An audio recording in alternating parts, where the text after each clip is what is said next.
আরেকজনের বউ আরেকজনের সাথে ধরা পড়ছে, বিয়ে পড়া দেবো। আরে বেটা তুই আরেকজনের বউ কেমনে বিয়ে পড়াবি বেটা? হাই বদমাশ, এটা নিয়ে বিচার।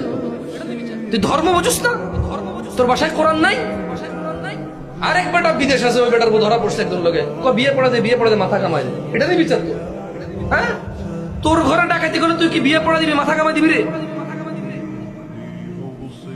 আরেকজনের বউ বিয়ে দিয়ে দে। কত বর্বর সমাজ।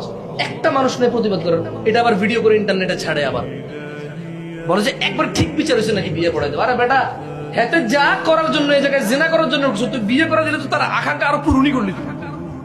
তুই আরেক বেটার বউ বিকে কেমনি বিয়ে দিবি রে? মানুষ মারা গেলে তো ইদ্যুৎ পালন করে 3 মাস 10 দিন, 4 মাস 10 দিন ইদ্যুৎ পালন করে। ওই জায়গায় আরেকজনের বউ কেমনে বিয়ে দিস? ওই বেটা তালাক দিলে তো বেটা ইদ্যুৎ পালন করতে হবে, মানে তারপরে যে বিয়ে। আজকে ধরা পড়ছে, আজকে বিয়ে পড়াই দিচ্ছে। তো নিকৃষ্ট হয় নাকি সমাজ?